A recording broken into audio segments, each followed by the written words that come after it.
हेची सर्व सुख तू का म्हणे माझे हेची सर्व सुख सर्व सुख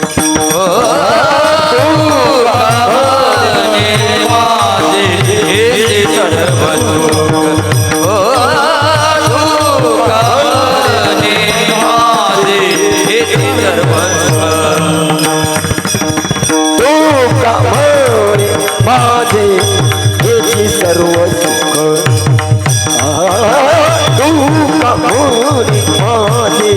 हेची सर्व सुख तू का म्हणे माझे हेची सर्व सुख पाहिलं त्रिमुख पाहिलं त्रिमुख पाहिलं त्रिमुख पाहिलं त्रिमुख तुलसी हार गळा कासे पितांबर तुलसी हार गळा कासे पितांबर पाहिलं त्रिमुख पाहिलं त्रिमुख पाहिलं त्रिमुख पाहिलं त्रिमुख तुलसी हार गळा कासे पितांबर तुलसी हार गळा कासे पितांबर औडी निरंतर औडी निरंतर औडी निरंतर औडी निरंतर हेच ध्यान तुलसी हार गळा कासे पितांबर तुलसी हार गळा कासे पितांबर औडी निरंतर औडी निरंतर औडी निरंतर औडी निरंतर हेची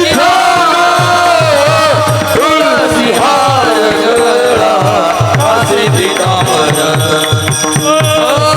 तुलसी हार गळा कासे पितांबर कासे पितांबर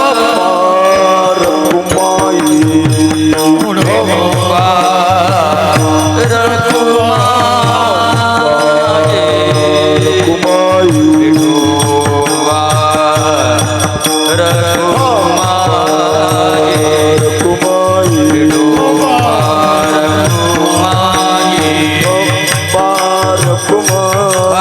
हरी जय विठोबा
रखुमाई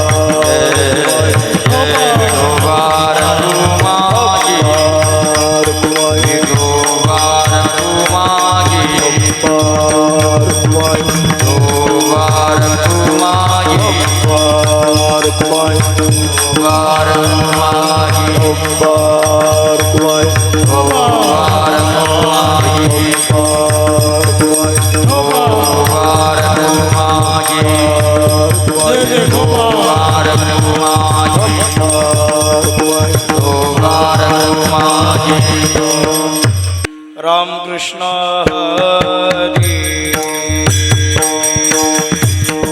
जय जय राम कृष्ण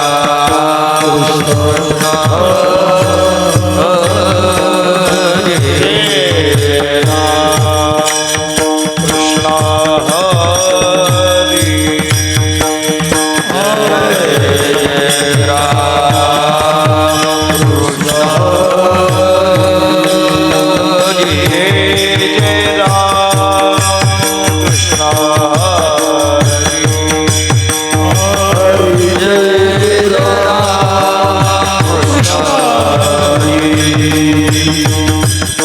कृष्ण हरी जय जय राम कृष्ण हरी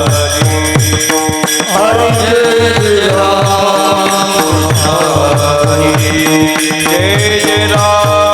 कृष्ण जय राम कृष्ण हरी जय राम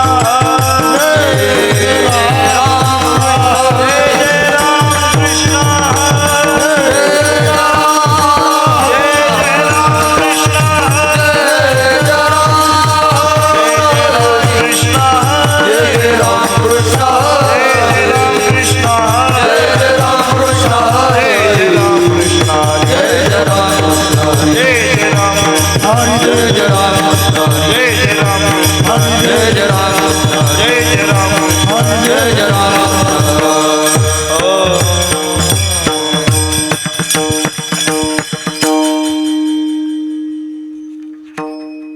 रूप पाहता लोचणी सुख झाले ओ साजणी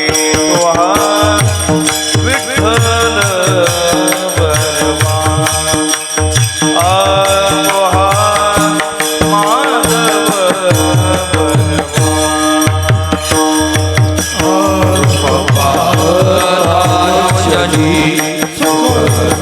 झाले हो साजनी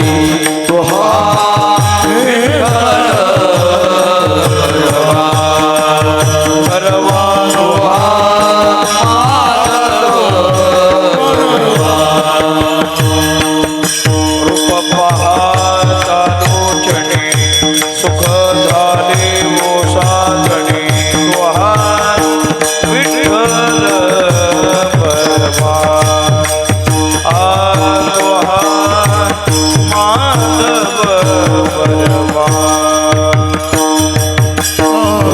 माधव जनी झाले हो साजनी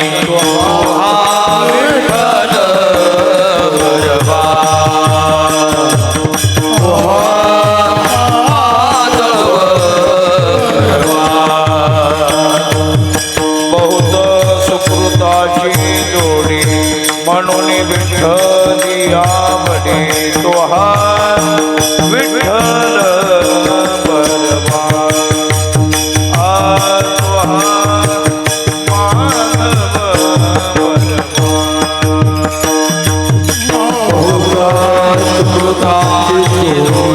माधव विठ्ठली आवडी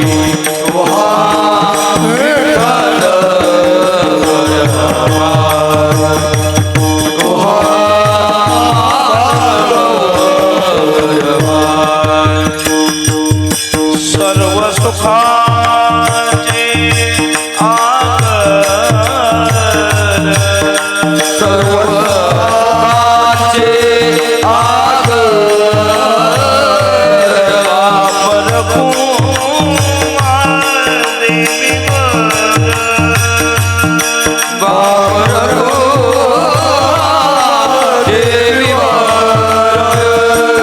सर्व सुखाचे आगर बापर कुमा देवी वर तो हा विठ्ठल परमा तो हा माधव परमा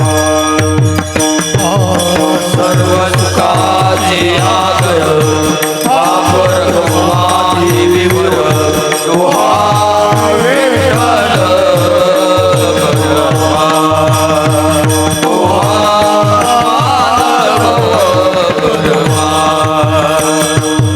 जय जय राम कृष्ण हरे जय जय राम कृष्ण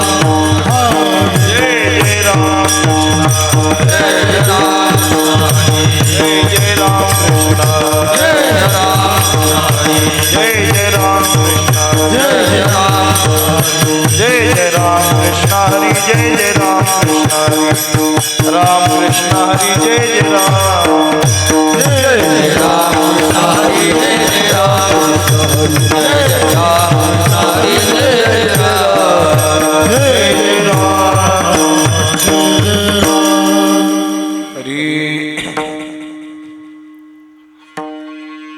एवढा प्रभू भावे एवढा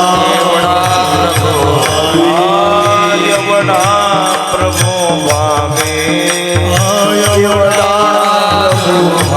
तेने संपुष्टि राहावे तेने संपुष्टि राहावे संपुष्टि राहावे संपुष्टि राहावे संपुष्टि राहावे संपुष्टि राहावे होय भक्ती केला तैसा होय भक्ती केला तैसा होय भक्ती केला तैसा होय भक्ती केला तैसा पुरवी धराविते इच्छा पुरवी धराविते इच्छा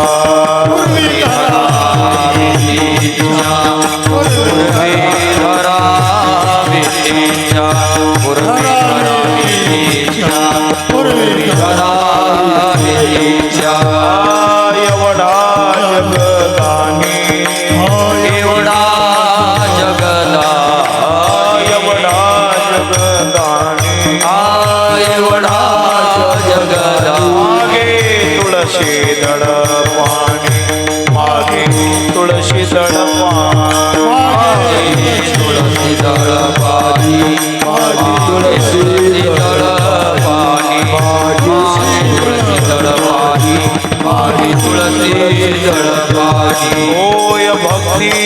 केला तैसा होय होय भक्ती केला तैसा होय भक्ती केला तैसा होय भक्ती केला तैसा पुरवी धरावी तेच्छा पुरवी धरावी तेच्छा पूर्वी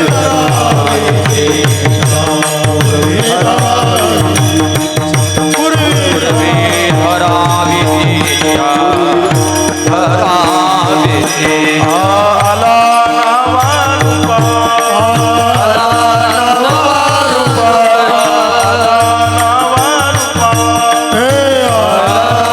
नावारूपा म्हणे झाला सोपा तुका म्हणे झाला सोपा मने झाला सोपा मने झाला सोपा मने झाला सोपा तुका मने झाला सोपा होय भक्ती केला तैसा होय भक्ती केला तैसा होय भक्ती केला तैसा होय भक्ती केला तैसा धरावी तेच्छा पुरवी धरावी तेच्छा धरावी तेच्या पूर्वी धरावी तेच्या पूर्वी धरावी तेच्या पूर्वी धरावी तेच्या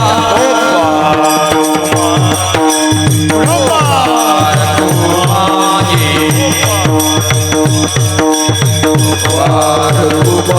जय गोपाल कुमारी जय गोपाल कुमारी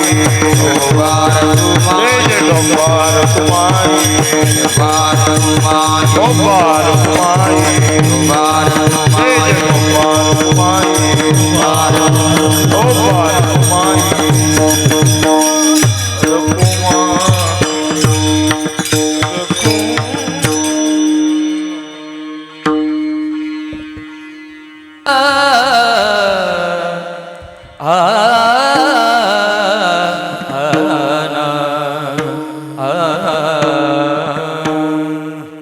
एवढा प्रभू भावे एवढा प्रभू भावे एवढा प्रभू भावे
पूरवी पूरवी पूरवी धरावी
पूरवी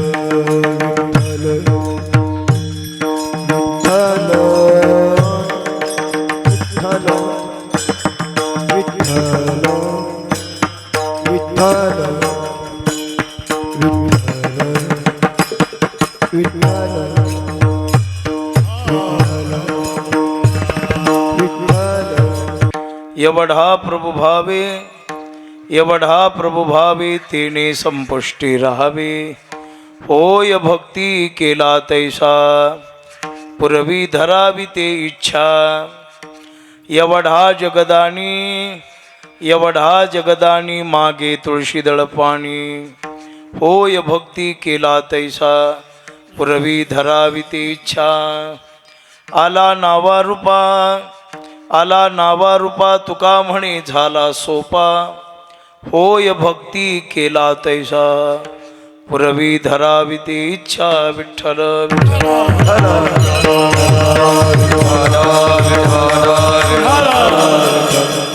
ब्रह्मानंदं परमसुखदं केवलं ज्ञानमूर्तिं द्वन्द्वातीतं गगनसदृशं तत्त्वमस्यादिलक्ष्यम् एकं नित्यं विमलमचलं सर्वधी साक्षिभूतं भावार्थितं त्रिगुणरहितं सद्गुरुं तन्नमामि पांडुरंगा करू प्रथम नमन, दुसरे चरण संतांची आ त्यांच्या कृपादाने कथेचा विस्तारू.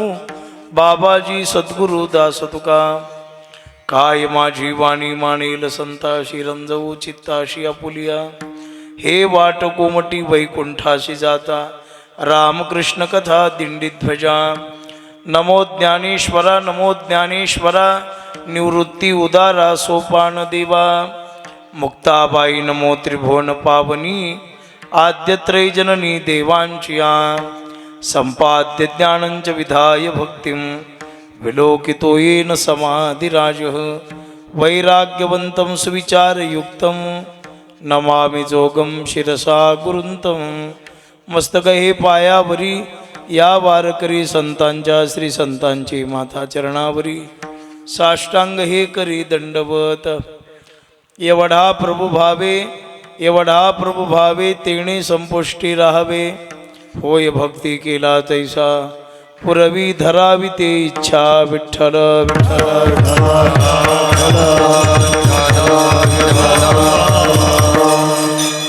आज या पुण्यभूमीमध्ये सेवेकरिता निवडलेला अभंग महान संत श्रेष्ठ विश्ववंद्य श्रीमंत जगद्गुरु तुकोबाराय यांचा हा 4 चरणाचा अभंग आहे.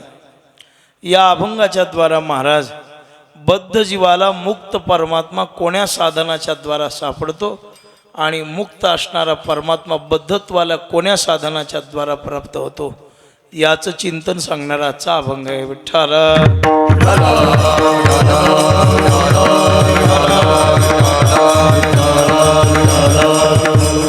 थोडासा परिहार तो म्हणजे असा, 60 वर्षापासून भक्ती आणि शक्तीची परंपरा जोपासणाऱ्या सासुर्वे गावामध्ये श्री ग्रंथराज ज्ञानेश्वरी सामुदायिक पारायण सोहळा आणि भव्य कीर्तन महोत्सव 2026 या पुण्यभूमीमध्ये संपन्न होतो आहे. या कार्यक्रमाचे मार्गदर्शक पूजनीय पारायणाचार्य सद्गुरू पुंडलिक महाराज वेळुकर यांचे नातू हरिभक्तीपरायण गुरुवर्य प्रेममूर्ती संजय महाराज वेळुकर यांच्या मार्गदर्शनाने आणि सासुर्वे सैनिकांचे या पुण्यभूमीमध्ये हा उत्सव मोठ्या आनंदानं श्रद्धेनं संपन्न होतो आहे. थोडासा शार्प कर बेटा आवाज. मोठ्या भक्तीची परंपरा लाभलेली ही पुण्यभूमी, हा परिसर पुंडलिक महाराजांच्या मार्गदर्शनाने त्या पूर्वीच्या काळामध्ये पारायणाचा मोठा जनमानसामध्ये प्रीतीजन्य निर्माण केलेली आहे. आणि पुढे हरिभक्तीपरायण तुमचं मोठं परम भाग्य आहे की 7 दिवस महाराज इथे उपस्थित राहून तुम्हाला भक्तिसुखाचा आनंद देण्यामध्ये आणि ते स्वतःही घेत आहेत आणि तुम्हालाही देत आहेत. पवित्र पुण्यभूमी आहे आणि या भूमीमध्ये सेवा करण्यासाठी आज निवडलेला अभंग जगद्गुरू संत श्रेष्ठ तुकाराम महाराज यांचा आहे. या अभंगाच्या द्वारा महाराजांनी देवाची प्राप्ती कोण्या साधनाच्या द्वारा होते ते साधन सांगितलेले आहे. प्रत्येक जीवाला परमात्मा मिळावा अशी अपेक्षा आहे, पण परमात्म्याच्या प्राप्तीसाठी कोणतं साधन करावं याची निश्चितपणाने माहिती नाही. प्रत्येकाला वाटतं मला देव मिळावा. जगामध्ये असा एकही मनुष्य नाही. काय महाराजांनी वर्णन केले, आरोग्यम भगवत प्राप्तिम धनम मानस्य संतुष्टितः. कुणाला नको आहे? आरोग्य प्रत्येकाला पाहिजे, धन प्रत्येकाला पाहिजे, मान प्रत्येकाला पाहिजे, प्रतिष्ठा प्रत्येकाला पाहिजे, पण ती मिळवायची कशी याची माहितीही कुणाला नाही आणि ती मिळवत असताना लागणाऱ्या कष्ट करण्याची तयारी जीवाकडे नाही. विठ्ठला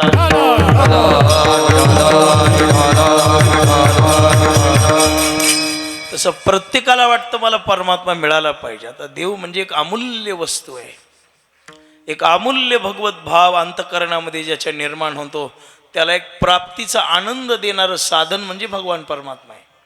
मग त्या परमेश्वराची प्राप्ती होती कशी हा मूळ प्रश्न आहे. आता काही लोकांचा भाव असा आहे की परमात्मा ज्ञानाने मिळतो, काही लोकांचा भाव आहे परमात्मा वैराग्याने मिळतो. आमच्या संतांनी सांगितलं ज्ञानाने परमात्मा कळतो पण मिळत नाही. विठ्ठला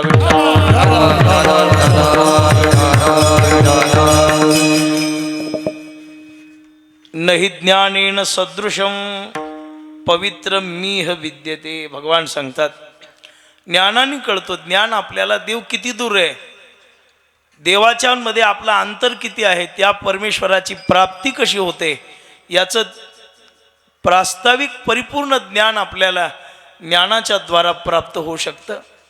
पण ज्ञान परमेश्वराच्या जवळ घेऊन जाऊ शकत नाही, उलट ज्ञान देवापासून दूर घेऊन जाऊ शकतं. महाराजांनी वर्णन केले ज्ञानाचा परिणाम असा आहे, नवला अहंकाराची गोठी विशेषण लगे अज्ञानाचे पाठी. सज्ञानाचे झुंबे कंठी नाना संकटी नाचवी. आणि परिपूर्ण ज्ञान कोणाला प्राप्त आहे? अहो जगात एवढं ज्ञान आहे की जो आजपर्यंत कोणीही मिळू शकला नाही. विठ्ठला विठ्ठला आपला असे अल्प विद्या परी गर्व शिरोमणी. अल्प विद्या परी गर्व शिरोमणी. अल्प विद्या परी गर्व शिरोमणी. अल्प विद्या परी गर्व शिरोमणी. अल्प विद्या परी गर्व शिरोमणी. अल्प विद्या परी गर्व शिरोमणी. अल्प विद्या परी गर्व शिरोमणी. अल्प विद्या परी गर्व शिरोमणी. मजहुनी ज्ञानी कोण आहे, मजहुनी ज्ञानी कोण आहे. अल्प विद्या परी गर्व शिरोमणी. अल्प विद्या परी गर्व शिरोमणी.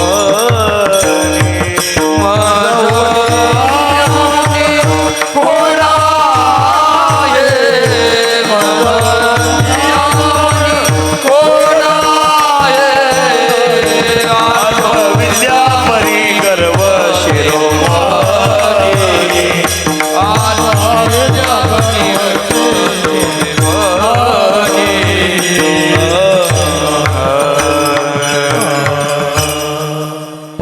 परिपूर्ण ज्ञान साधू पुरुषाला प्राप्त झालेले. जे ज्ञान गंगे नाहले जेवोनी पूर्णता धाले. शांतीशी आले पालव नवे. परिपूर्ण ज्ञानाची प्राप्ती ज्यांना झालेली आहे त्यांच्या अंतःकरणामध्ये स्थिरता निर्माण होते, त्यांना परम शांती प्राप्त होते. पण अल्पविद्या आणि अल्पज्ञान मनुष्याचा अहंकार वाढवतं. आजही पहा, गंगा वाहताना, कृष्णा मैया, गोदावरी, नर्मदा वाहताना त्यांच्या पाण्याचा ध्वनी कानावर पडत नाही आणि ओढा वाहताना मात्र गावाला झोप येऊ देत नाही. ही तशीच अवस्था आहे. परिपूर्ण जो ज्ञानी आहे, शांतीशी आले पालव नवे, त्यांच्या जीवनामध्ये शांतता प्राप्त होते. आणि शांतता प्राप्त झाली की संयम घडतो, आणि संयम घडला की जीवाला भगवत प्राप्ती होते. बरं का, ज्ञानाचं फळ शांतता आहे संजय बाबा. ज्ञानाचं फळ काय? असा तडतड तडतड तडतड करू लागला की ओळखायचं हा ज्ञानी नाही. आणि स्थिरत्वानं जगतामध्ये वावरतोय, ओळखायचं याला सोडून दुसरा कोणी ज्ञानी नाही, हाच ज्ञानी आहे. ज्ञानाचं फल शांती आहे, शांतीचं फल संयम आहे, आणि संयमाचं फल देव आहे. विठ्ठला विठ्ठला.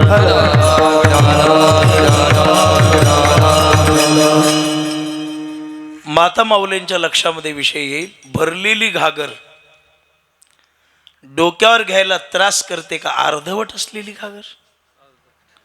हा, अर्धवट असलेली घागर त्रास करते. काय त्रास करते?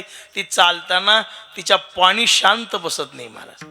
मग ते कधी इकडं जातं कधी इकडं जातं, आणि डोक्यावरची घागर खाली पडण्याची शक्यता असते. सासूच्या माराची भीती वाटते. पुन्हा आता घागरही नाही आणि सासूही नाही आणि पाणी नाही. पाणी आता घरात आहे ना, नळ घरामध्ये, त्याच्यामुळं आणायची भीती नाही. पण तरी तुम्हाला या संबंधानं ज्ञान आहे. परिपूर्ण भरलेली घागर मात्र त्रास देतच नाही, अर्धवट भरलेली घागर त्रास देते.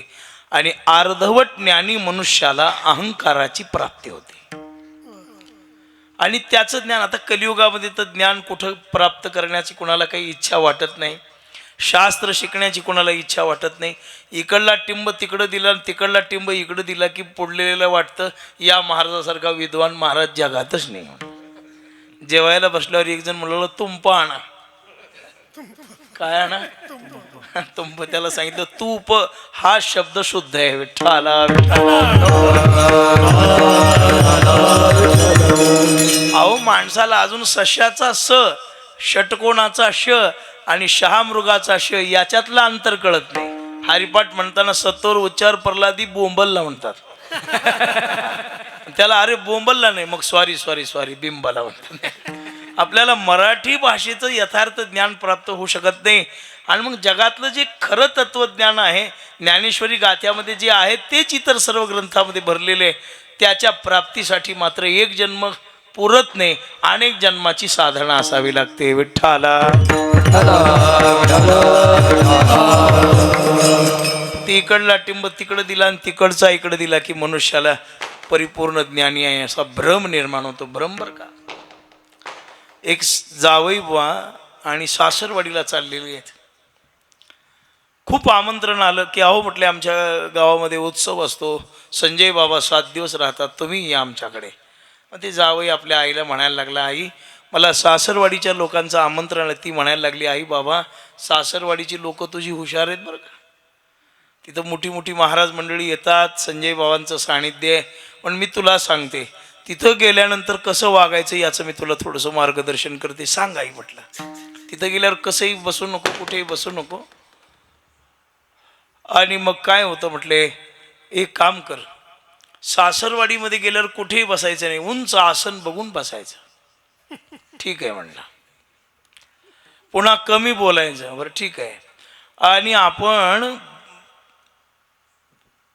संध्या केली पाहिजे बरं का, पण संध्याकाळच्या वेळेला तू संध्या करायची. ठीक आहे म्हटलं. आला सासरवाडीमध्ये. आता आल्याबरोबर सासूबाई काही पारायणाला वगैरे गेलेल्या होत्या. आईनं सांगितलं तर उंच आसनावर बसायचं. तुमच्याकडं ते शेण्या वगैरे रचून गोऱ्या काय म्हणतात त्याला, हा उडवाच म्हणतात का, ते उडवा रचलेला होता. आईनं सांगितलं तर उंच आसनावर बसायचं. उडव्यावर जाऊन बसला मला. सासूबाई आल्यावर सासूबाईने विचारलं, अहो जावई बाय उच्चासनेन पंडिता.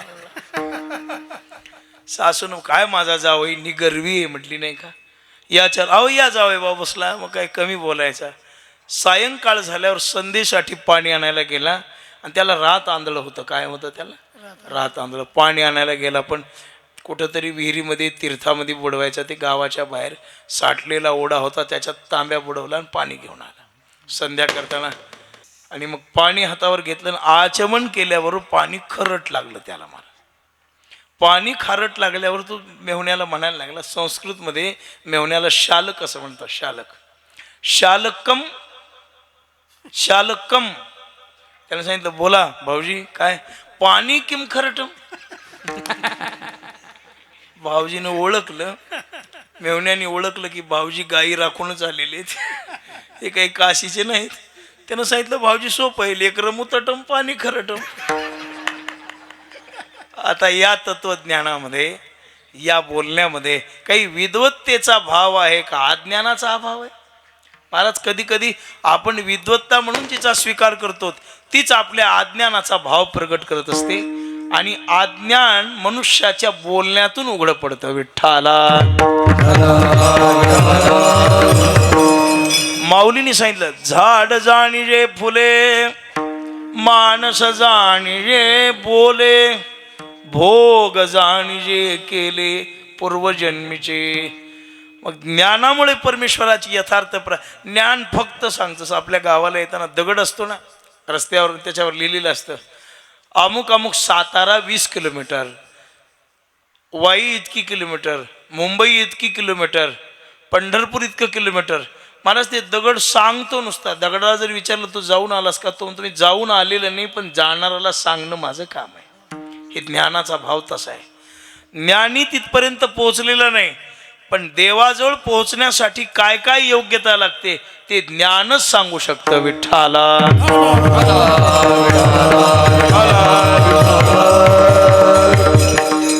दुसरी गोष्ट आहे वैराग्य.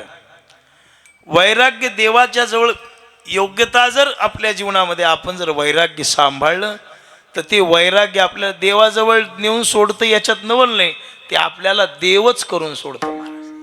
वैराग्य महाराजांनी वर गेले पै वैराग्य महापावके जाळी विषयाची कटके.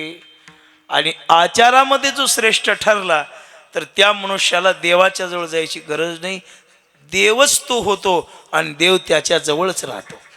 परमार्थामध्ये ज्ञानापेक्षा गुणापेक्षा कलेपेक्षा आचार्याला जास्त किंमत आहे. विठ्ठला ज्याचं आचरण शुद्ध आहे महाराज म्हणतात त्याच्याजवळ देव आहेच आणि देवाची प्राप्ती त्याला अवघड नाही. किती जरी विद्वान झाला मनुष्य, ज्ञानी झाला, शहाणा झाला, पण त्याचं आचरण जर शुद्ध नसेल तर त्याला भगवत प्राप्ती होऊ शकत नाही. म्हणून महाराजांनी सांगितले जरी तू झालाशी चतुर शहाणा, जरी तुझा चतुर जरी तू झालाशी चतुर शहाणा, जरी तुझा चतुर आचरणा चुकू नको, शुद्ध आचरण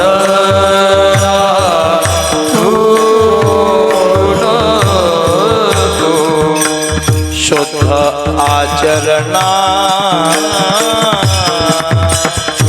चुकू नको.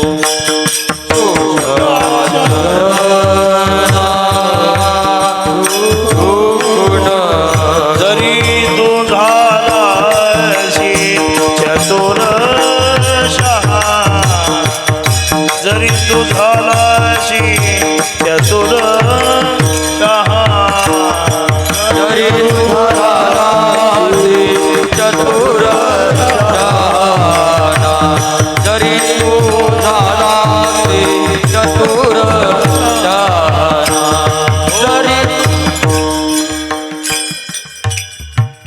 जरी तो झालाशी चतुर शहाणा शुद्ध आचरणा चुकू नको. पण विरक्ती टिकणं अवघड आहे. या कलिकाळामध्ये कलिदोषामध्ये वावरत असताना कोळशाच्या खाणीमध्ये जायचं आणि अंग काळं होऊ द्यायचं नाही, किती अवघड आहे. अत्तराच्या दुकानामध्ये जायचं आणि अत्तराचा सुगंध नाकापर्यंत येऊ द्यायचा नाही, किती अवघड आहे. तसं या पापी कलियुगामध्ये जीवन जगायचं आणि त्याच्यातून निश्चल राहणं महाअवघड आहे. विठ्ठला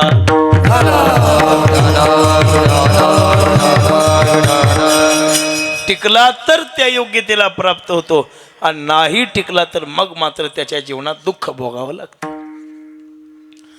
तर महाराज मग आम्हाला देवाच्या प्राप्तीचा सोपा ज्ञानकांड कर्मकांड आहे, पण त्याच्याही पेक्षा भक्तिकांड सुलभ आहे.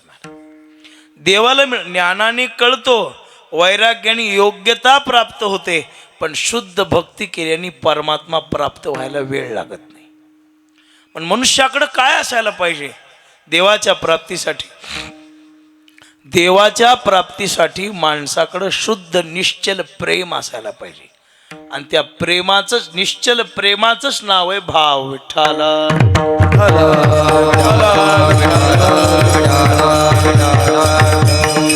एवढा मोठा दुर्मिळ दुर्लभ परमात्मा सहजासहजी प्राप्त होऊ शकत नाही.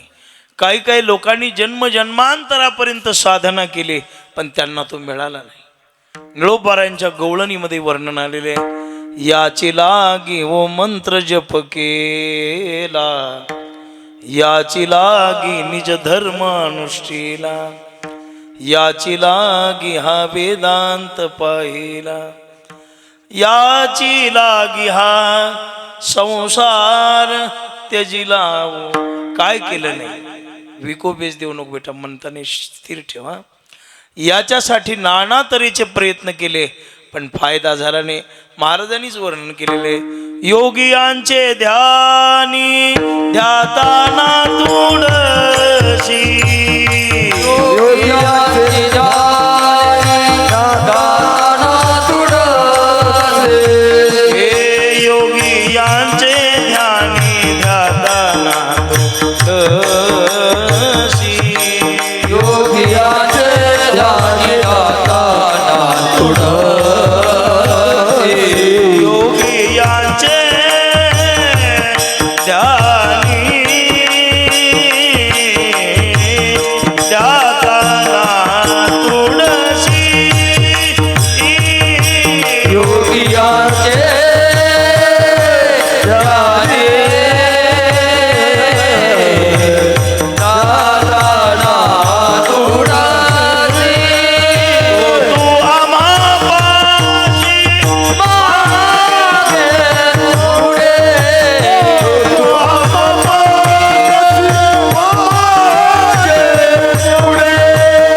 साधना करून ऋषीमुनी सगळ्यांच्या जीवनामध्ये आणि भगवत भाव निर्माण होऊ शकत नाही. महाराजांनी वर्णन केले, योगियांचे ध्यानी ध्याताना तुळशी तो तुआ महापाशी मागे पुढे.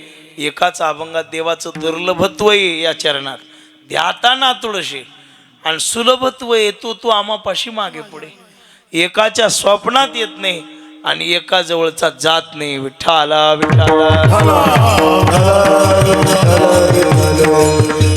नाथरायांच्या घरी 36 वर्ष काम केलं देवाने. आपण पाहिलं काल षष्टीला ऐकलं असेल सर्वांनी.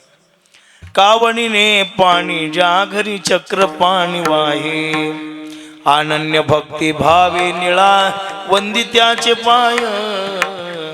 ओवाळू आरती स्वामी एकनाथा. काय देवाचा भाव आहे, काय भगवत भाव आहे. मग एकाला मिळत नाही आणि एकाला मिळाल्याशिवाय राहत नाही. याचं कारणच आहे, एकाला भगवत प्राप्तीचं साधन सापडलं आणि एकाला सापडलं नाही. विठ्ठला.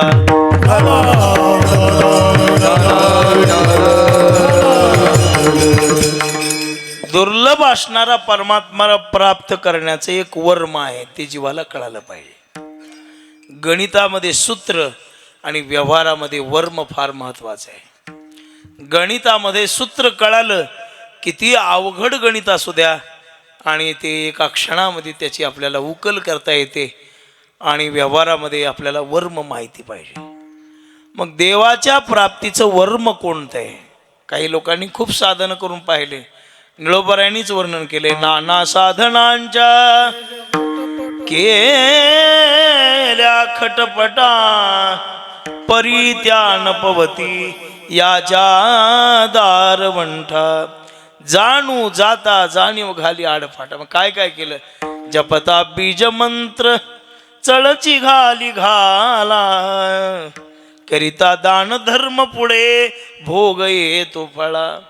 सोळे मिरविता विधी निषेध आगळा, आता याचे धनीवरी ध्याऊ याला. सगळे साधन करून पाहिले पण परिणाम मात्र काही नाही. विठ्ठला.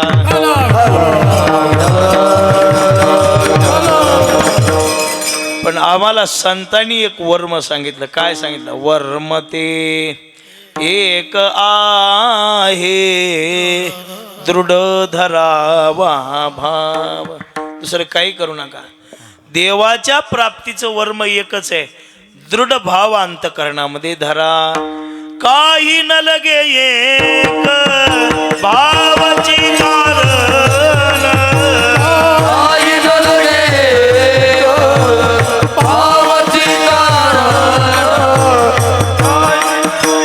एक भावाची कारण, काही न लगे भावाची कारण. का म्हणे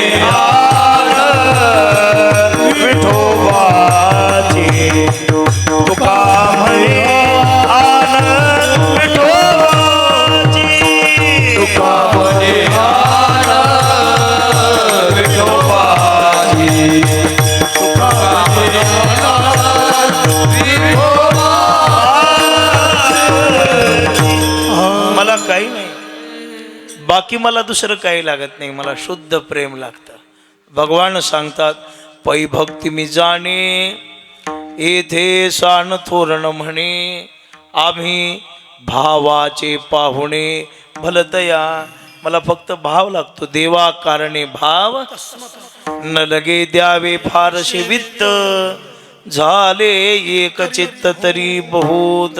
एवढ्यासाठी नका करू वाताहत गा. तुकोबराय सांगतात, गिरिधर लाल तो भाव का भूका, आणि राग कला नाही जानत तुका.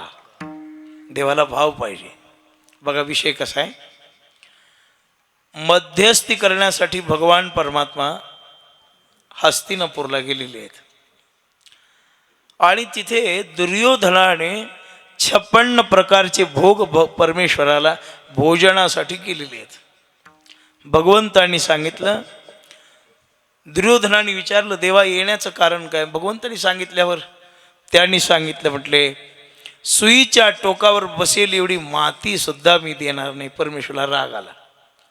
राग आल्यावर भगवान उठले. अहो म्हटले देवा बाकीचं जाऊ द्या पण जेवण तरी करा. भगवंतांनी सांगितलं नाही. विदुर काकांनी सांगितलं, आपले उद्धवजींनी विचारलं देवा भूक लागलेली म्हणले एवढा मोठा स्वयंपाक इथं आपण खाऊया. इथं नाही म्हणले, खाण्याच्या योग्यतेचं नाही.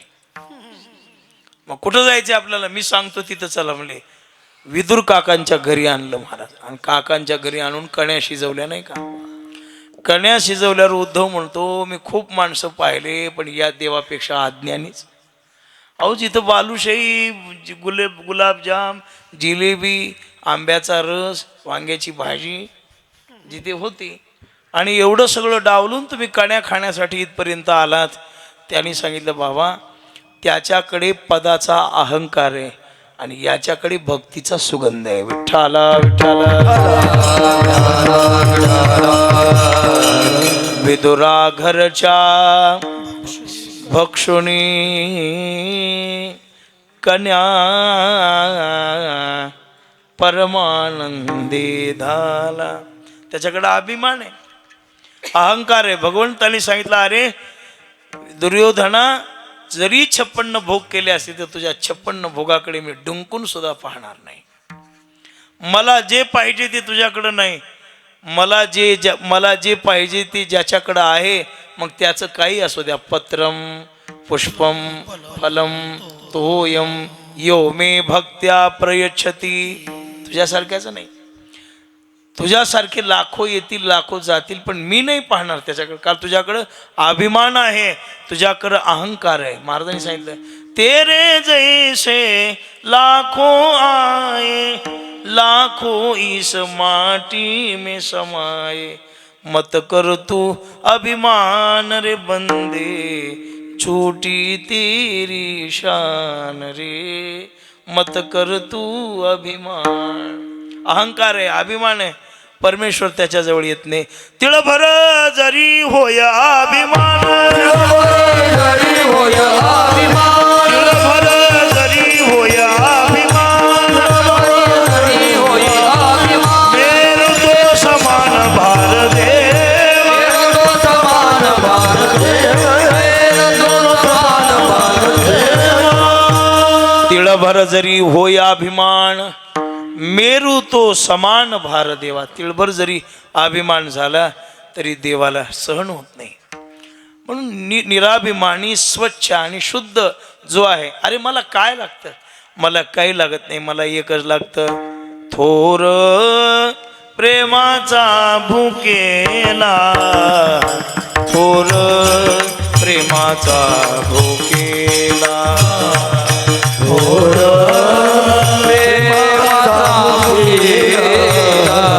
थोर प्रेमाचा भुकेला, थोर प्रेमाचा भुकेला, थोर प्रेमाचा भुकेला,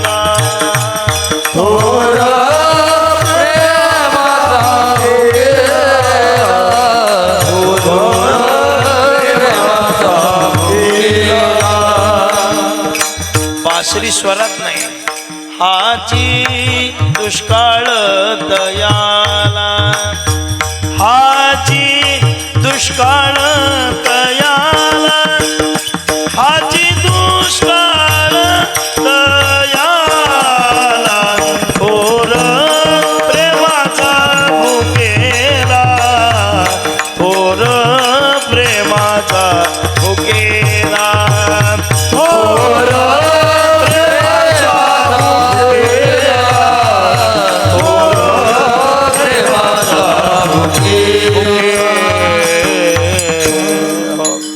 महाराज म्हटले थोर प्रेमाचा भुकेला. देवाला प्रेम लागतं आणि ते कसं लागतं, शुद्ध प्रेम लागतं. शुद्ध प्रेम ज्याच्याकडे आहे परमात्मा त्याच्याकडे आहे. एवढा मोठा असणारा परमात्मा तर तो वश होतो कशामुळं, अभंगाच्या पहिल्या चरणात. एवढा प्रभु भावे, एवढा प्रभु भावे,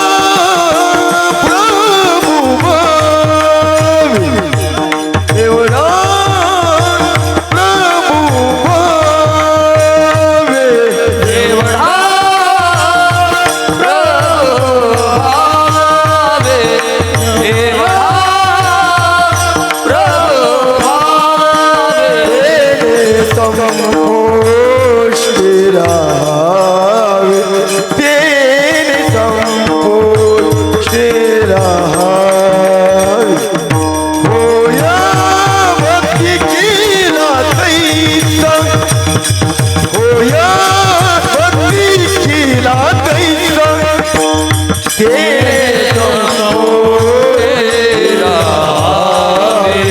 तेरा तेरा होया भक्ति केला होया भक्ति केला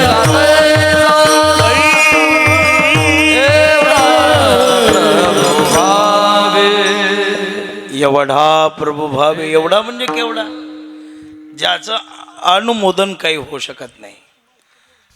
एवढा या शब्दाचा अर्थ महाराज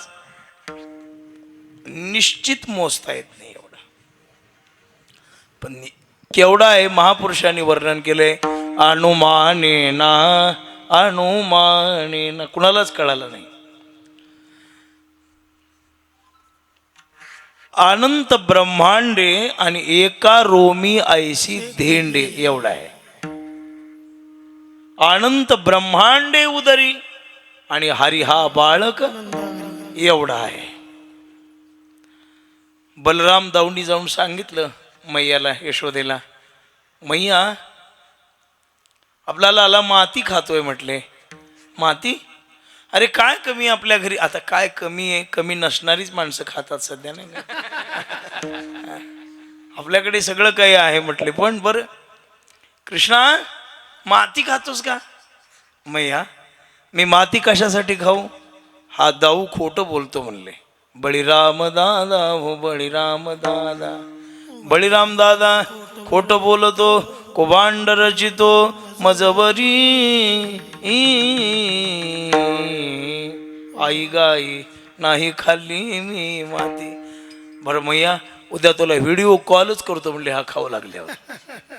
ठीक आहे लाला मला मॅसेज कर, मी आलेच म्हटली नाही का. दुसऱ्या दिवशीचा प्रकार असा घडला, लालाने माती खायला सुरुवात केल्याबरोबर दाऊ पळतच गेला. मैया चल दाखवतो. आली यशोदा. लाला आता मुखामध्ये मातीचा घास आहे, गिळणंही मुश्किल झालं आणि थुंकून टाकणंही मुश्किल झालं. आ कर. अरे आ कर ना. आणि मग आग केल्यावर पाहिलं तर मारावया तिने उगारिली काठी आणि भुवने त्या पोटी 14 देखे. महाराज एवढा देव आहे विठ्ठला. भगवद्गीता सांगते गतिर्भृता प्रभू साक्षी निवास शरणम सुरत प्रभव प्रलय स्थानम निधानम बीजमव्ययम. अहो वृक्षाची पाने हाले ज्याची एवढा आहे विठ्ठला. पण एवढा प्रभू जरी असला तरी भावामुळं तेने संपुष्टे राहावे. राम अवतार धारण केला, कृष्ण अवतार झाला. तुकोबाराय म्हणले ना, न लगे वेचावे टोली धना नावे, न लगे वेचावे टोली धना नावे, न लगे वेचावे टोली धना नावे, न लगे वेचावे टोली धना नावे, न लगे वेचावे टोली धना नावे, न लगे वेचावे टोली धना नावे, न लगे वेचावे टोली धना नावे, न लगे वेचावे टोली धना नावे. तुका म्हणे भावे साड एका, तुका म्हणे थोडा गेंद दे कडक कर. तुका म्हणे भावे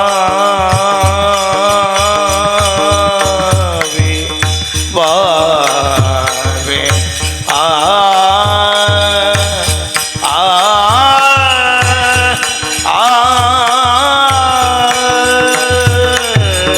तुका म्हणे भावे भावे तुका म्हणे भावे तुका म्हणे भावे जाण एका माझी वाणी तुझे वरणी गुण माझी वाणी तुझे वरणी गुण तुका म्हणे भावे जाण एका भावे जाणे का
महाराज म्हटले नलगे वेचावी टोली धना नावे म्हणजे एक कुठल्या प्रकारचं काही एक टोली म्हणजे जुन्या काळातला पैशाचा प्रघात आहे बरं का बाळ क्रीडित आलेले चरण आहे पण तुका म्हणे भावे चाड एका देवाला फक्त भावाची चाड आहे राम होऊन आला भावामुळे आला कृष्ण होऊन आला भावामुळे आला अहो जसे जसे देवानं जे जे काही अवतार धारण केले ते कशामुळे घेतले भावामुळे भक्ताच्या प्रेमामुळे घेतले आणि संपुष्टामध्ये आला एवढंच नाही नुसता संपुष्टात आला नाही जशी जशी भक्ताला गरज पडली ती भक्ताची इच्छा पूर्ण केली अभंगाच्या ध्रुवचरणात होय भक्ती केला तैसा, होय भक्ती केला तैसा, होय भक्ती केला तैसा,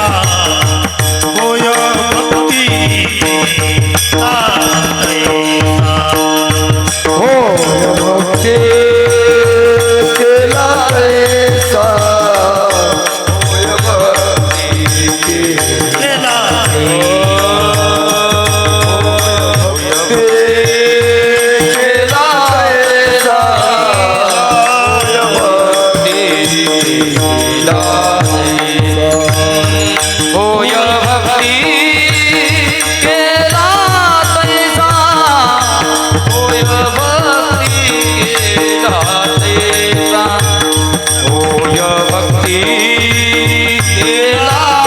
तैसा,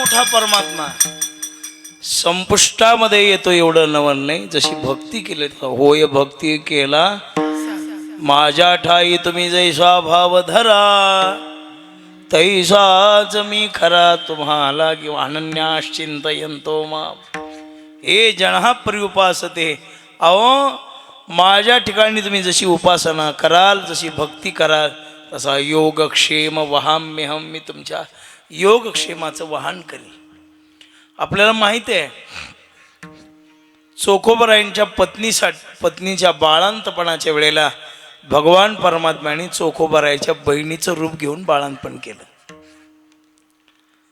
नामदेवरायांनी 49 चरणाच्या अभंगामध्ये गाथ्यामध्ये तो महिमा गायलेला आहे चोखोबाराची बायको म्हणते, भार्या म्हणते आपल्या स्वामीला, स्वामी आता तुम्हाला सांगू नये पण सांगायला पाहिजे, आता माझे दिवस संपलेले आहेत, घरामध्ये बाळांतपणासाठी कोणीतरी एखादी माऊली पाहिजे आणि काही धान्यही पाहिजे खाण्यासाठी.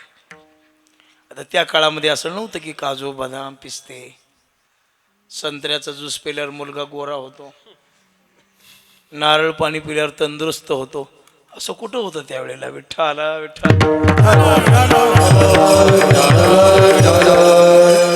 आणि पोटाची खळगी एखाद्या वेळेला भरायला मिळाली त्याचाच उपकार मानणारी लोक होती. चोखोबा चिकांता सता गर्भीण, झाले तिशी पूर्ण नवमास, करुणी विनंती पतीशी बोलत, असावे साहित्य घरा माझी, ऐकोण्या चोखा करीत विचार, कोणी ऐसा घोर वागवावा, नपसता गेला बहिणीच्या गावा, आनंदे केशवा आळवीत. महाराज प्रकार असा घडला की चोखोबारायांची जी पत्नीने काम सांगितल्यावर महाराज पंढरी क्षेत्रामध्ये आलेले आहेत. पण देवाला इकडे चिंता पडली, मी जर आता चोखोबा तर इकडे आलेले आहेत, मी जर नाही गेलो तर माझ्या चोखोबारायांच्या घरी संकट ओढवेल, म्हणून देवाने इकडं वेळ झाली तेव्हा आश्रमी प्रसूत वेळ आली, विठाई धावली तिची वेळा. देवच धावून आले आणि महाराजांनी रूप घेतलं. चोखोबाची बहीण झाला शारंगधर, वैनी उघडादार हाका मारी. दोघी आल्या, आनंदानं भेट झाली. विस्तारानं सांगत नाही, सर्व बाळांपण केलं. महाराज पंढरपुराकडून घराकडे निघाल्याबरोबर मग सांगायला सुरुवात केली की वहिनी जाते, वहिनी आता आमच्या गावाला, रागे भरतील मला धनी माझे. 12 दिवस झाले वहिनी बाळांपणाला येऊन, आता माझे मालक ओरडतील माझ्या नावाने, मी जाते आता. तर त्या काळातली भावजई म्हणू लागली, थांबा बाई आता शिविते मी चोळी, न लगे वनमाळी बोलतसे, येऊ द्या घरधनी करतील बोळवण, काय मी उत्तीर्ण हो आता. अहो 12 दिवस बाळांपण करून तशाच गेला, ताया बाया म्हणतील तुमच्या भावाने काही केलं नाही का म्हणून. तुमचा भाऊ येऊ द्या आणि आल्यावर ते काही तुमच्यासाठी करतील. नाही बाई आता काही तेवढी मला काही थांबा आता चोळी शिवते. आता मनातले मनात म्हणायला लागलं, मी काय चोळ्या घालणार आहे बाई म्हणून. पण मग सांगितलं काही अडचण नाही. भगवान परमात्मा सर्वाशी पुसोनी गेला तो सावळा, आणि आला चोखा मेळा घराला. चोखोबाराय घरी आल्यावर बायकोणी पाहिलं ती सगळी अवस्था, देवानं सारवलेल्या भिंती, खारकाचं पोतं, खोबऱ्याचं पोतं, तुपाचा डेरा पाहिल्यावर विचारलं हे कुणी दिलं. अहो मालक ते जाऊ द्या, बाई आत्ताच गेल्या, दिवस मावळला होता, जाऊ नका म्हणाले मी, तरी त्या गेल्या. रस्त्यामध्ये तुम्हाला भेटल्या का. चोखोबार म्हणले कोणत्या बाई, कुठली बाई. अहो तुमची बहीण आली होती इथं, तिचं नाव काढू नको म्हणले, घरी गेलो तर मला येणं होत नाही म्हणली ती, आणि ती इथं आली कशी. तिथं माझ्यावर पंढरपुरात होती तुळशी वृंदावन घेऊन, आणि इथं कोण आलं होतं. मग चोखोबारांच्या डोळ्यात पाणी आलं, कळालं होय भक्ती केला आणि पूर्वी धरावी ते छाग. इथं दुसरं कोणी आलं नाही. कैची बाई येथे आले पांडुरंग, कैची बाई येथे आले पांडुरंग, कैची बाई आले पांडुरंग, कैची बाई आले पांडुरंग, कैची बाई येथे आले पांडुरंग, कैची बाई येथे आले पांडुरंग, कैची बाई आले पांडुरंग, कैची बाई आले पांडुरंग. धन्य तुझे भाग्य भेटी झाली, धन्य तुझे भाग्य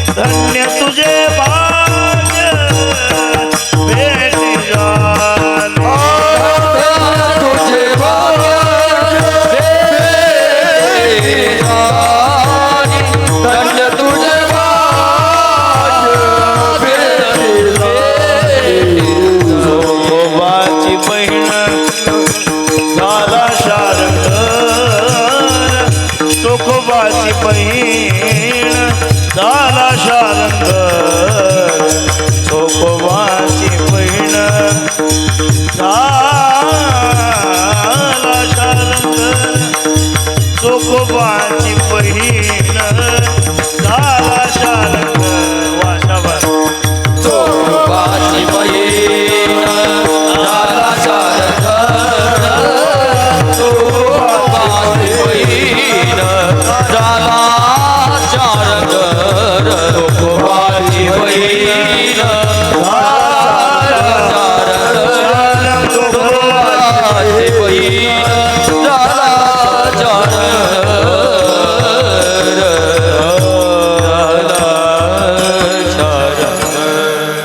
याला म्हणायचं होय भक्ती केला तैसा आणि पूर्वी धरावी ते तुमची जी इच्छा आहे ती परमात्मा पूर्ण करतो. अजून कितीतरी दृष्टांत सांगता येते. अर्जुनासाठी बायको झाला बहीण झाला हे नवल नव्हे. काम्यक वनामध्ये फिरायला गेल्यानंतर अर्जुनाला आपल्या भार्येचं स्मरण झालं आठवण झाली आणि काय पागल आहे म्हटलं मी देवासोबत कुठे फिरायला येतात का हँगकॉंगला लोणावळ्याला काय देवासोबत जातात का म्हणला भार्या पाहिजे. आणि मग एवढ्यामध्ये परमेश्वराला कळालं की अरे अर्जुनाला पत्नी लगेच आपणची होणी सुभद्रा स्वतः सुभद्रा झाला आणि अर्जुन असा झाडाला टेका देऊन बसलेले आहे तर पाठीमागून असे डोळे झाकले एवढे नाही का कोण आहे ओळखा पो म्हटल्यावर मग ओळखलं म्हटले सुभद्रे तू हो कशी काय आलीस स्वामी तुम्ही स्मरण करावं मी येऊ नये असं थोडंच आहे म्हटले. आता अर्जुनाला कळायला पाहिजे देवाच्या रथानं मला इथं यायला 6 तास लागले ही 6 सेकंदात आली कशी. आता मला परव्याला कळाले पण त्याला कळालं नाही काय करावं पाहिल्यावर मग सांगितलं गप्पा गोष्टी झाल्यानं जाताना या गोड क्षणाची आठवण म्हणून अंगठी दिली बोटामध्ये घालायला. ती अंगठी घेतली आणि मग भगवान तिकडनं आले मग सुभद्रा गेली भगवान आले. मग भगवंतांनी विचारलं अर्जुना कोणी आलं होतं का त्यांनी खरं सांगायला पाहिजे होतं की मी आलो नाही कोणीतरी सुभद्रा आली होती असं म्हणायला पाहिजे होतं. पण यांनी सांगितलं की मी आलो काय देवा म्हटले एकट्याला बसून कंटाळा आला मला बसवलं असून तू निघून गेलास अरे काही शोभतं का सांग बरं म्हटल्यावर भगवान म्हणले माझ्याशी लाबाडी CCTV कॅमेरे असून लाबाडी बरं म्हटले. ते अंगठीचं बोट त्याच्या पुढे न्यायला सुरुवात केल्यावर अर्जुनाचा BP हाय लो हाय लागला. अर्जुनाला वाटायला लागलं मी तर बायकोला अंगठी दिली होती आणि याच्या बोटात आली कशी. जाता जाता बहीण भावाची भेट झाली असेल का तिच्या बोटाला थोडीशी तिच्या बेताची नसल्यामुळे मोठी होत असेल का ती नाना संशय तयार झाले आणि भगवान पळतच गेले उडी मारली अर्जुनाने सुभद्रे मी तुला दुपारी 2:30 वाजता दिलेली अंगठी कुठे आहे. सुभद्रा म्हणली संक्रांतीच्या दिवशी तुमची माझी भेट झाली त्याच्यावर झालेली नाही. कधी झाली 14 तारखेला ती मागची 14 गेली उद्या दुसरी 14 आली 2 महिने झाले आणि तेव्हापासून तुमची माझी भेट नाही. सुभद्रे विनोद करण्याची वेळ नाहीये मी तुला दुपारी दिलेली अंगठी. सुभद्राने दुपारी मग मी नव्हते तुम्हीच सांगा कोण होती ती. आणि मग सांगितलं भगवान आले अर्जुना काय झालं काही नाही देवा नवरा बायकोच्या भांडणात तुम्ही पडू नका. अरे वेड्या दुपारी बायकोच मी होतो. कोण होतं दुपारी बायकोच मी होतो म्हटल्यावर अर्जुना डोळ्यात पाणी आलं. देवा इतका कसा भक्त वत्सल आहेस रे म्हटले. त्यांनी सांगितलं माझ्या भक्तासाठी मी काही होतो.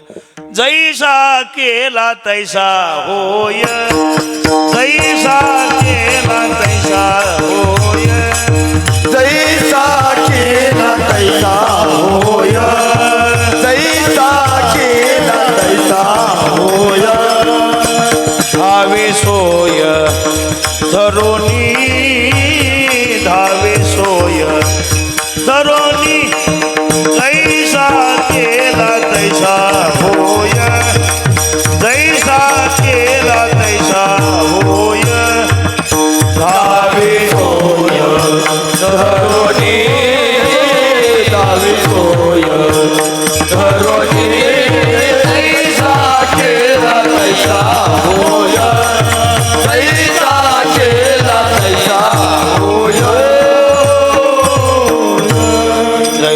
केला तैसा होय आणि धावे सोय धरोनी. जसा केला तसा होतो. पण होय भक्ती केला तैसा पुरवी धरावी ते इच्छा. एकदा मध्य काळातलं भजन घेऊ, पुण्यानंतर थोडासा विस्तार पाहूया. विठोबार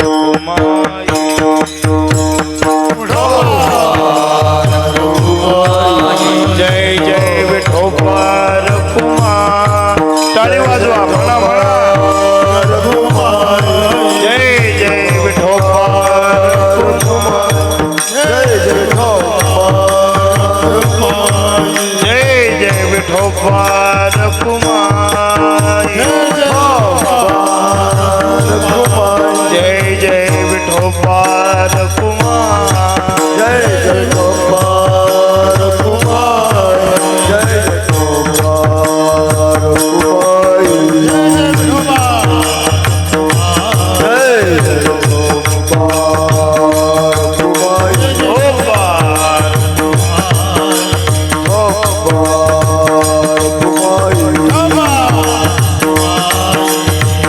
टाळी वाजवा, टाळी वाजवा. बोला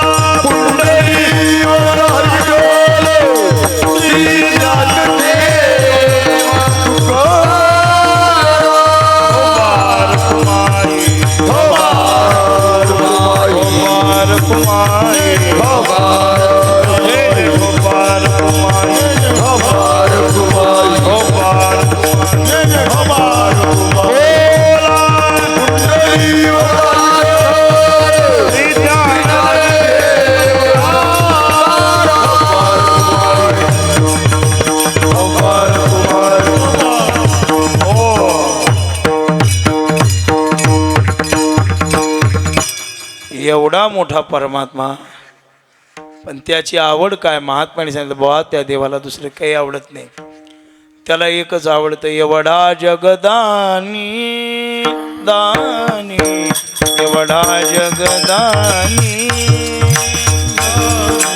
एवढा जगदाने एवढा जगदाने एवढा जगदानी दानी, एवढा जगदानी. एवढा जगदाने एवढा जगदाने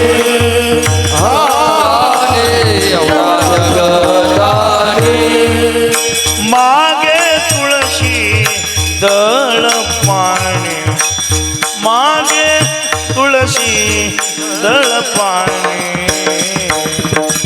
वय भक्ती केला तैसा, वय भक्ती केला तैसा. मागे तुळसी मागे तुळसी पाणी. होय भक्ती केला तैसा, होय भक्ती केला तैसा. एवढा जगदानी पण मागे तुळशी दळ पाणी. एवढा मोठा परमात्मा, पण त्याला तुळशी दळ प्रिय आहे, दुसरं काही नाही. महाराज आपल्याला माहित आहे, सत्यभामेने नारदाला भगवान परमात्मा आणि दान दिलेला होता. दानाचं महत्त्व ऐकलं, अन्नदानाचं, सुवर्णदानाचं. सत्यभामा म्हणायला लागली, महाराज मला वाटतं की माझा नवराच जन्मोजन्मी मला कृष्ण मिळावा. म्हणली सोपं आहे, या जन्मात दान देऊन टाकायचा. माझ्या नवऱ्याला कोण दान घेईल? मी घेतो म्हणले. दान दिलं. मग ते डोक्यावर खडावा घेऊन सत्यभामा दान करी नारदाशी निघाले. महाराज डोक्यावर खडावा घेतला, राहीनं पाहिलं आणि विचारलं, नारदजी तुमच्या पाठीमागे जो आहे तो कोण आहे? नारदांनी सांगितलं, अहो तो सत्यभामेचा नवरा कृष्ण आहे. अहो तो आमचाही नवरा आहे ना. म्हणले मग आता दान दिला. एक काम करा, आमचा पतिराज जर आम्हाला परत सोडून घ्यायचा असेल तर काय करावं लागेल? सोपं आहे म्हणले, त्याच्या वजनाबरोबर सुवर्ण द्या, आम्हाला सोनं द्या. आता तिथं गावच सोन्याचा होता. तिथं काय, मला टोपलं घेऊन बायका सोनं घेऊन यायला लागल्या. पारड्यामध्ये टाकायला लागल्या, पण ते पारडं काही एक क्षणभर सुद्धा खाली जात नव्हतं. सगळ्यांनी विचारलं, सगळ्या जणी आल्या का ग? नाही म्हटलं, एक जण राहिलेली अजून. कोण? तिचं नाव आहे रुक्मिणी. चला रुक्मिणीकडे. आल्या आणि म्हणू लागल्या, रुक्मिणी तुम्ही स्वस्त कशा बसलात, उठा की चला. ऐकोनी सखये ब्राह्मण वाणी, अर्पण केला शारंग पाणी, उठा की चला. रुक्मिणी तुम्ही स्वस्त कशा बसलात. अगं त्या देवाच्या प्रीतीचं आवडीचं सोनं कोणतं आहे तुम्हाला माहित नाही, मला माहिती आहे. मी येते, चला तुम्ही पुढे व्हा. तुलसी मातेच्या जवळ आईसाहेब गेल्या, डोकं ठेवलं, म्हणायला लागले, हे तुलसी माते, तुझा माझा पती नारदाच्या ताब्यात आहे, आपल्याला सोडून घ्यायचे. माझं तरी लग्न एकदाच लागलेलं आहे, तुझं दर वर्षाला कार्तिक द्वादशीला लागतं, पण तू एक आम्हाला तुळशीचं पान दे. एक तुळशीचं पान घेतलं ना आली महाराज. पारड्यातले सगळे अलंकार काढले, भगवंताच्या कपाळाला बुक्का लावला आणि तुळशीचं पान पारड्यात ठेवल्यावर चमत्कार झाला. तुळशी पात्र पारडे ठेवीता, माधव झाला बरोबरीचा, उठा की चला. अहो पारड्यात तुळशीचं पान ठेवल्यावर तर तुळशीच्या पानाचं पारडं खाली गेलं आणि देवाचं पारडं वर आलं. अति प्रिय आवडे तुळशी मुका, अति प्रिय आवडे तुळशी कैशी प्रती करी भोळ्या भाविका, कैसी प्रीती करी भोळ्या नाम पद पंकज पादुका, नाम पद पंकज पादुका, श्री मस्तकी वंदित जे, श्रीमती वंदित पंढरपुरी जे भीमात पुरी देवी अतिप्रिय आवडे तुळशी बुका, तैशी प्रीती करी भोळ्या भाविका, नामा पद पंकज पादुका, श्री मस्तकी वंदितसे. देवाला दुसरं काही लागत नाही, त्याला फक्त तुळशी बुका प्रिय आहे. पण एवढा जगदानी केवढा अनमोल आहे, ज्याचं मोल होऊ शकत नाही, ज्याचं माप होऊ शकत नाही, ज्याची उंची मोजता येत नाही एवढा. पण मागे तुळशीदळ पाणी उष्टपान द्रौपदीला मागितलं. कोरडे पोहे सुदाम्याची खाली कशासाठी? भावे तेने संपुष्टी राहावी. आणि एवढा मोठा परमात्मा महाराज म्हणतात, आला नावा रूपा, आला नावा रूपा, आला नावा रूपा, आला नावा रूपा, आला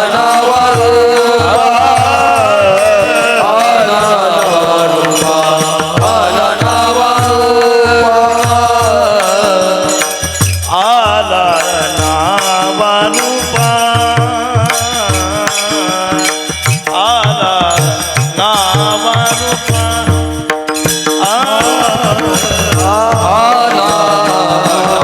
रूपा, आला नावा रूपा, तुका म्हणे झाला सोपा, तुका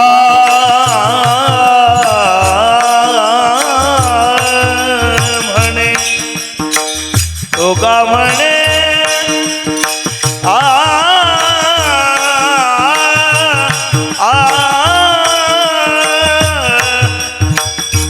तुका तुका म्हणे झाला सोपा, होय केला तैसा वा, होय भक्ती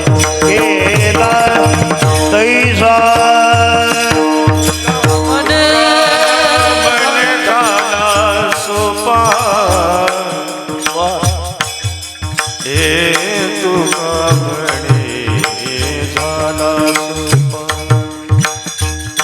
झाला सोपा सोपा तुका म्हणे झाला सोपा तुका म्हणे झाला सोपा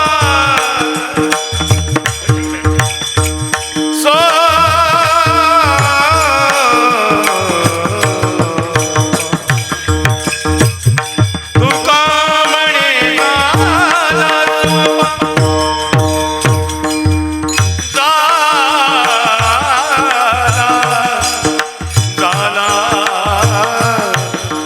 झाला तुका म्हणे तुका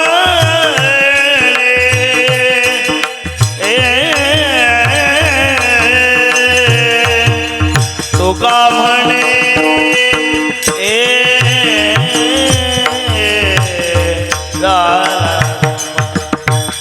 होय केला तैसा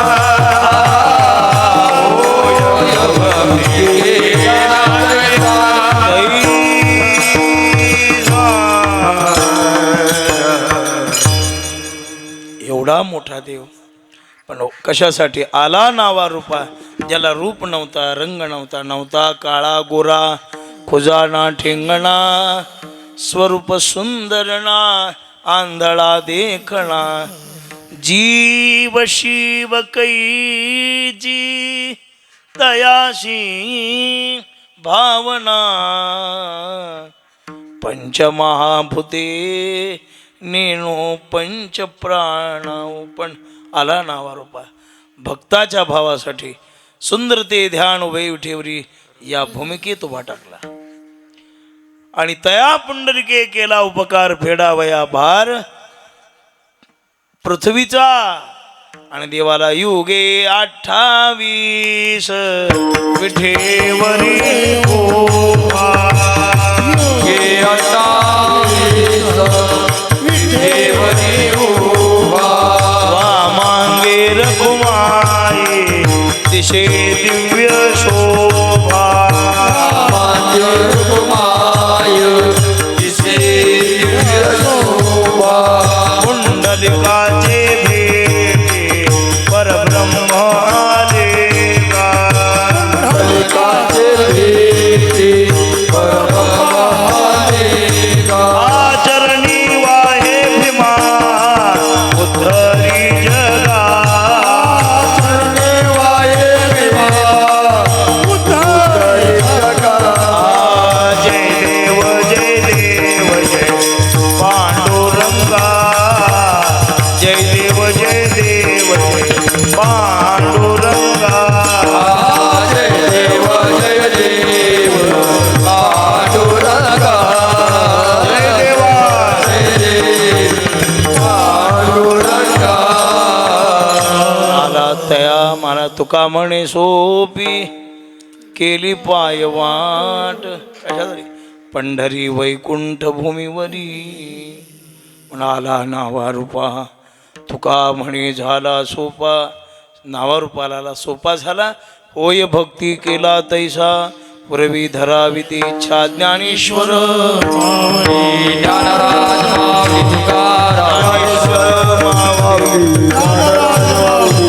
ज्ञानेश्वर माऊली ज्ञानराज माऊली ज्ञानेश्वर माऊली महाराज ज्ञानेश्वर माऊली ज्ञानराज माऊली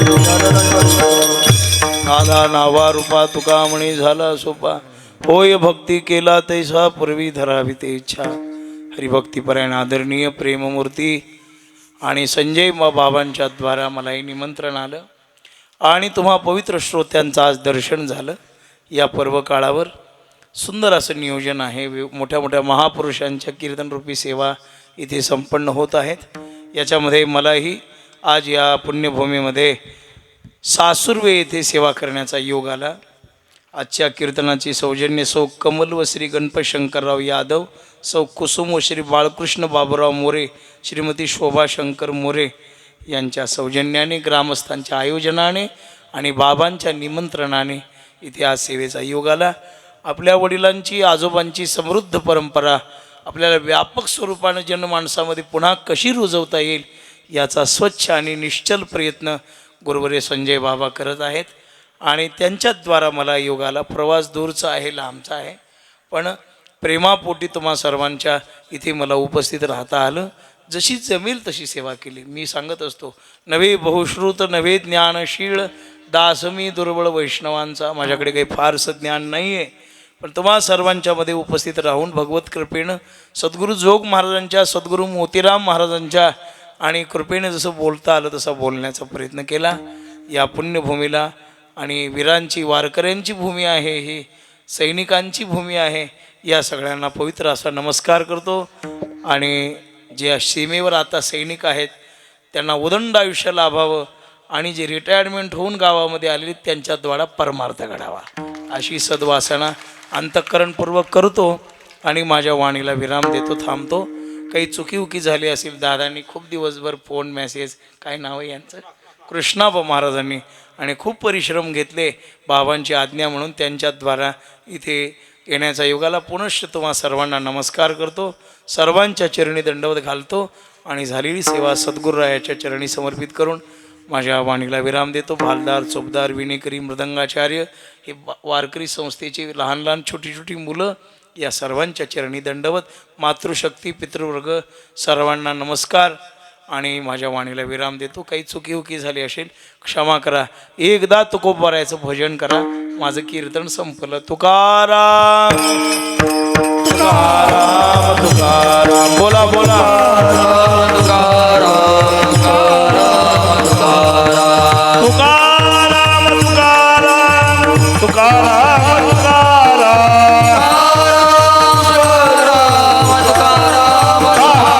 तुकाराम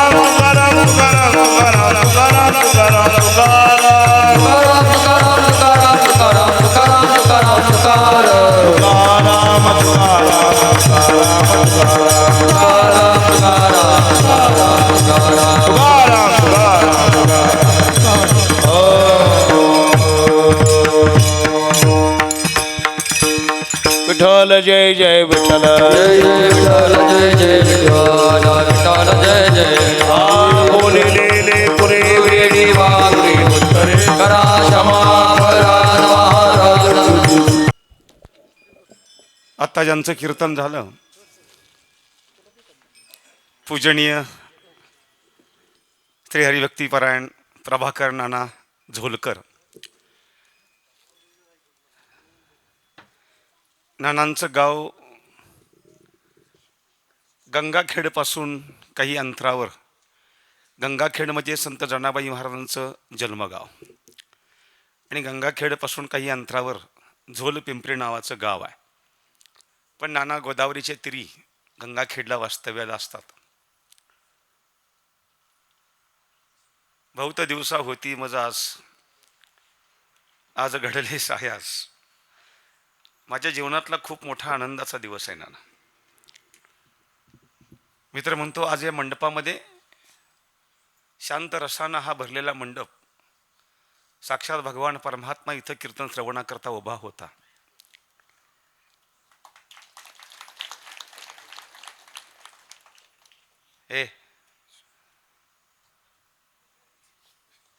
आजच्या काळामध्ये इतके शांत कीर्तन ऐकायला मिळत नाहीत.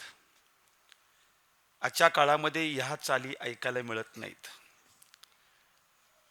आम्ही रोज चाली ऐकतो नाना, तुका म्हणे माझे, इथनं सुरुवात होती. आणि पण खूपच आनंद, मी इतका रंगून गेलो होतो आज कीर्तनामध्ये, खूप रंगून गेलो होतो. एवढा जरी विक्षेप होत होता तरी मला त्रास होत होता, म्हणजे झाला नाही पण न कळत इतका रंगून गेलो होतो. एवढा प्रभू भावे आणि केवढा मोठा प्रभू आहे हे तुम्ही अतिशय चांगल्या पद्धतीनं सुंदर सांगितलं. मंडळी, तुमच्या लक्षात येत नाही, नाना 5 वाजता आलेत. रात्री नानांचं कीर्तन तेलंगणाला होतं. रात्रभर प्रवास करून पुन्हा सकाळी लवकर उठून 9ला प्रवास चालू करून नाना इथं 5 वाजता पोहोचले. 1 तासभर माझा अगोदर फोन झाल्याने सांगितलं की 1 तासामध्ये माझं लोकेशन सांगते की त्या गावामध्ये मी पोहोचेन. आल्यानंतर त्यांनी किती विश्रांती घेतली हे मला माहीत नाही, पण हा प्रवास करताना रात्री ज्यांचं कीर्तन झालं ज्ञानेश्वर महाराज पाटील जळकेकर, मी त्यांना सकाळी 9 वाजता उठून फोन केला की महाराज तुम्ही कुठवर आहात. त्यांनी मला सांगितलं मी रात्रभर गाडी चालवतोय, 1-पाऊण तासामध्ये माझ्या घरी पोहोचेन. याचा विचार करा, रात्री 11:30 वाजता निघालेला कीर्तनकार सकाळी 10 वाजता आपल्या घरी पोहोचतोय. इतक्या लांबून एका शास्त्रोच्या प्रेमासाठी, आणि वर लिहिलंय सैनिकाचं गाव, म्हणून माणसं इथपर्यंत धावत इथपर्यंत येतात, हे लक्षात असावं. वक्ता किती बोलतो किंवा किती कीर्तन करतो याच्यापेक्षा ही मंडळी आलीत कुठून, आणि याहीपेक्षा बोलतो की या मंडळींचा पदस्पर्श जरी या मातीला जरी झाला ना, कारण आयुष्यभर या वाणीतून भगवंताचं नाव घेतलेलं आहे. संस्थेमध्ये नाना होते, चातुर्मास केले, प्रदक्षिणा केल्या, दिंड्या केल्या, आणि एका देवाश्वर आजपर्यंत ते काही बोललेच नाहीत, काहीच बोलले नाहीत. आणि असे महात्मे या गावामध्ये यावे हा एक माझा त्या काळचा मानस होता, आणि म्हणून केलेला हा एवढा मोठा अट्टहास आहे. आज नानांचं कीर्तन निफाड तालुक्यामध्ये देवरगावला होतं. नानाशी मगाशी मी बोललो की तुम्ही देवरगावला तुमचं, पण ते नेमाचं कीर्तन देवरगावचं. नानांना फोन केला आणि सांगितलं बाबा मी येतो साताऱ्याला. याला एकच कारण की पुंडलिक महाराज वेळुकरांची सातारा जिल्ह्याची भूमी आहे, आणि म्हणून मी येतो. कारण देवरगावला पाठीमागच्या 2-3 वर्षात मी कीर्तना करता नाना गेलो होतो. माझा किस्सा खूप सुंदर झाला होता नाना देवरगावला. माझं निफाडच्या पाठीमागं कीर्तन, निफाडच्या पाठीमागं 10 किलोमीटर मी होतो, आणि माझ्या ड्रायव्हरला द्राक्षे खायची इच्छा झाली. सीझन चालला आहे सध्या, आणि बाग मोठी बघितली आणि ड्रायव्हरनं गाडी उभा केली. म्हणे महाराज द्राक्षे घेऊ काय? म्हणे घे जा. तो बागेत द्राक्षे घ्यायला गेला आणि बागेतनं हाक मारली, महाराज 50 रुपये किलो आहेत. म्हणलं तुला किती घ्यायची तेवढी घे. आणि एवढ्यामध्ये सुजित बाबांचा मला फोन आला, म्हणे माझा ड्रायव्हर द्राक्षे घेतो, मी पोहोचतो. त्यांनी सांगितलं घेऊ नका, तुमच्याकरता मी पेट्या भरल्या त्या. मलाही वाटलं उगीच पैसे देऊन बसलो मी त्यासनी. मला मुद्दा माझा सांगायचा, आणि निफाडच्या देवरगावला मी गेलो नाना, आणि टाळ मृदुंग असा वाजत होता. मी खाली उतरलो, सुजित बाबांनी माझा हात धरला, आम्ही समाधी मंदिराकडे निघालो. पुढं टाळ मृदुंग वाजत होता, दिंडी बाजूला झाली, आम्ही दर्शन केलं, आणि सरदारांच्या वाड्यात आपण चातुर्मास केला. त्या वाड्यामध्ये मी बसायला आलो, आणि सुजित बाबांना विचारलं की बाबा ही दिंडी कुठे गेली? म्हणे ही दिंडी नव्हती, मग आम्ही तुम्हाला घ्यायला आलो होतो. मला थोडंसं वाईट वाटलं, इतका पण मी मोठा नाही की मला तुम्ही घ्यायला यावं. आमच्याकडे सुद्धा टाळ मृदुंग वाजतो, पण नेताना आणताना नाही, लक्षात असावं आपल्या. मला मुद्दा सांगायचा. मग मी त्यांना विचारलं प्रश्न का, म्हणून तुम्हाला एक मगाशी मुद्दा मी बोललो. मी विचारलं का, मग त्यांनी सांगितलं ज्यांची संजीवन समाधी आहे त्यांचं नाव मूळ बाळकृष्ण महाराज, नंतर झाले हरेकृष्ण महाराज, आणि ते सातारा जिल्ह्यामधले कराड तालुक्यातले मसूर नावच्या गावचे आपले आहेत. आणि त्या काळामध्ये काशीनाथबाबा खेडलेकरांचे ते अनुग्रहित, म्हणजे त्यांची योग साधना इतकी मोठी होती. मला चरित्र पुन्हा वाचायला मिळालं की ते स्वतःच्या आतड्या बाहेर काढायचे, ते असे धुवायचे, पुन्हा आत पोटामध्ये घालायचे, आधी या सगळ्या गोष्टी. आणि एवढ्या मोठ्या महात्म्याच्या संजीवन समाधीच्या उत्सवाच्या निमित्तानं नानांचं कीर्तन. पण आपल्या या भूमीकरता नानांनी सांगितलं की महाराजजी मी तिथं येतो, थोडासा बदल केला तिथल्या कार्यक्रमामध्ये, म्हणून नानांच्या करता एकदा टाळी वाजवा. मी नानांना प्रार्थना करेन, आमचा श्रोता तुमच्यापर्यंत पोहोचत नाही कारण गर्दी होते म्हणून जास्त येऊ देत नाही, पण आपला आशीर्वाद आमच्या श्रोत्यांच्या पाठीमागं असावा. हो, एक तुमचा श्वास आमच्या सर्वांसाठी असावा, एवढी तुमच्या चरणास मी विनंती करतो. आणि त्यानिमित्तानं नानांचं आजचं स्वागत करण्याकरता ही जी मंडळी आहे त्यांनी कृपया आत्ता नानांनी जे सौजन्य सांगितलं त्यांनी श्रीफळ नानांना द्यावं अशी विनंती करतो. आणि त्यांच्यासोबत ऐका बरं, इकडं माझ्याकडं बघा, त्यांच्यासोबत हे पाठीमागं फेटेवाले आहेत ना बाबा, वारकरी बाबा, ते रात्री ते बरोबर असतात. तेलंगणापासून सकाळी पोहोचेपर्यंत गंगाखेडपर्यंत ते अजिबात झोपले नाहीत, आणि आणखीन दिवस प्रवासामध्ये आहेत, आणि एवढं करून सुद्धा ते टाळ घेऊन उभा आहेत.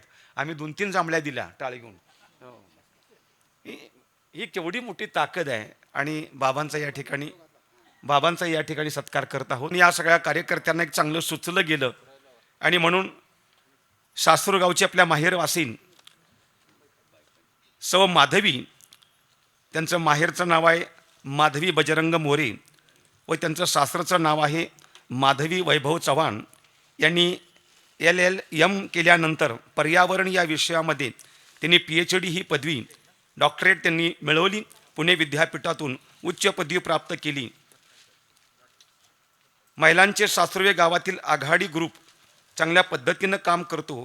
त्यांच्याच कामात सौ माधवीच्या यशानं एक मानाचा तुरा प्राप्त झाला आणि गेले 7 दिवस महाराष्ट्रातले येणारे कीर्तनकार रोज संध्याकाळी साहेबांच्या घरी जेवायला जातात.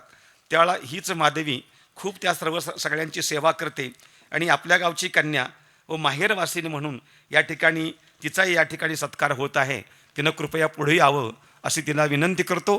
तिच्यासाठी आपण सर्वांनी एकदा टाळी वाजवावी. नमस्कार.